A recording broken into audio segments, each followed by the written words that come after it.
Hello everyone, welcome to நர்பவி சமையல். Mushroom fried rice எப்படி பண்ணலாங்கிறத பார்க்கலாம்.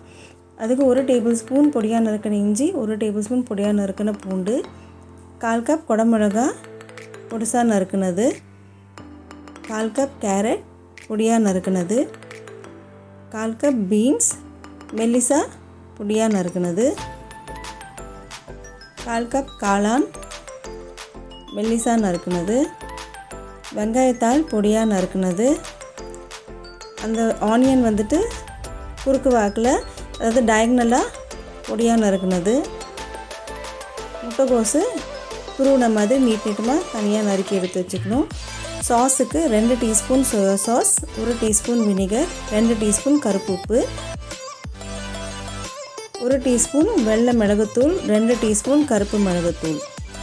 சாதத்தை தனியாக 2 கப் பாஸ்மதி ரைஸை ஊற வச்சுட்டு வடிச்சிட்டு 80% குக் ஆனதும் வடிச்சிட்டு அது நல்லா வடித்ததும் ஒரு பிளேட்டில் போட்டு 1 டேபிள் ஸ்பூன் எண்ணெய் விட்டு நல்லா பெசரி தனியாக எடுத்து வச்சுக்கணும். அடுப்பில் ஒரு கடாயை வச்சுட்டு 3 டேபிள் ஸ்பூன் எண்ணெயை ஊற்றிட்டு நல்லா இது மாதிரி புகை வர அளவுக்கு விட்டுட்டு நம்ம இஞ்சி பூண்டை நம்ம போட்டு அந்த வாசனை வர வரைக்கும் நம்ம வதக்கிக்கணும். நம்ம ஏன் இப்படி நம்ம விடுறோம் அப்படின்னா, கடையில் வர்ற மாதிரி உங்களுக்கு அந்த எஃபெக்ட், அந்த ஸ்மோக்ட் எஃபெக்டோடு உங்களுக்கு இருக்கும். உங்களுக்கு அது இல்லாமல் காய்கறிகளும் நல்லா சீக்கிரமாக வெந்துடும்.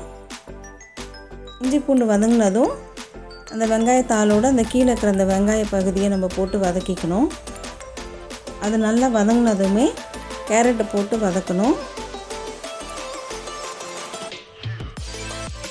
அந்த கேரட் அந்த ஹை ஹீட்டில் நம்ம வச்சு வதக்கிறதுனால உங்களுக்கு நல்ல கிறிஸ்பியாகவும் இருக்கும், சீக்கிரமாகவும் வெந்துடும். அது ஒரு மாதிரி டக்குன்னு உடனே உங்களுக்கு ஒரு மாதிரி ஒரு பேல் ஆரஞ்சு கலருக்கு உங்களுக்கு மாறும். அப்போ அதுலேயே உங்களுக்கு தெரியும் அது நல்லா குக் ஆகிடுச்சு அப்படின்னு சொல்லிட்டு. அந்த கலர் மாறினதுமே பீன்ஸை போட்டு 1 நிமிஷம் நம்ம வதக்கணும். பீன்ஸ் நல்லா வதங்கினதுமே காளானை போட்டு நம்ம வதக்கணும்.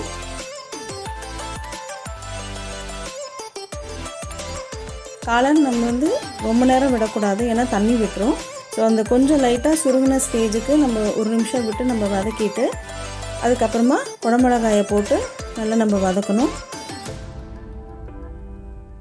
குடமிளகாய் ஒரு நிமிஷம் விட்டுட்டு நம்ம பொடியாக நறுக்குன முட்டைக்கோசையும் போட்டு நல்லா வதக்கிக்கணும். இது மாதிரி நம்ம பண்ணும்போது காய்கறிகளும் நல்லா உங்களுக்கு கிறிஸ்பியாகவும் இருக்கும், க்ரன்ச்சியாகவும் இருக்கும். நான் போடுற வீடியோஸ் எல்லாம் உங்களுக்கு பிடிச்சிருந்ததுன்னா லைக் பண்ணுங்கள், ஷேர் பண்ணுங்கள், சப்ஸ்கிரைப் பண்ணுங்கள். கூடவே பெல் ஐக்கானும் கிளிக் பண்ணிக்கோங்க. நான் போடுற புது வீடியோஸ் எல்லாம் உங்களுக்கு உடனே நோட்டிஃபிகேஷன்ஸில் உங்களுக்கு வரும். உங்களுக்கு இப்போ காய்கறியெல்லாம் ஓரளவுக்கு நல்லா வெந்திருக்கும். இப்போ இந்த காய்க்கு மட்டும் தேவையான அளவுக்கு நம்ம உப்பு போட்டு வதக்கிக்கலாம் 1 நிமிஷம். ஏன்னா நம்ம சோயா சாஸ்லேயே கருப்பு உப்பு போட்டுக்கிறோம். அது கொஞ்சம் டேங்கியாக இருக்கும், பட் உப்பு மாதிரி அதுவுமே அந்த உப்பு டேஸ்ட் கொடுக்கும். இப்போ சோயா சாஸ் மிக்ஸை நம்ம போட்டுட்டு நல்லா 1 நிமிஷம் அந்த பச்சை வாசனை போகிற வரைக்கும் வதக்கிக்கணும்.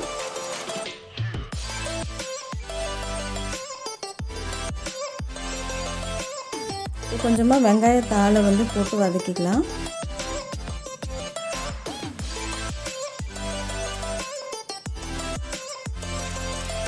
மிளகுத்தூள் போட்டு நல்லா எல்லாமே ஒரு தடவை வதக்கி விட்டுக்கணும்.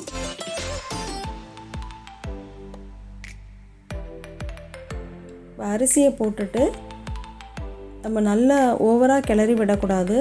லைட்டாக டாஸ் பண்ணி நம்ம மிக்ஸ் பண்ணும்போது சாதமும் நல்லா உங்களுக்கு காய்கறிகள் கூட மிக்ஸ் ஆகிட்டு உங்களுக்கு அந்த ஃப்ளேவர் எல்லாமே நல்லா மிக்ஸ் ஆகி வந்துடும். இது என்னென்னா, இது எதுவுமே உங்களுக்கு இந்த வடை சட்டிலே உங்களுக்கு எதுவுமே ஒட்டாது. உங்களுக்கு எல்லாம் நல்லா சேர்ந்து கிளறி விட்டுட்டு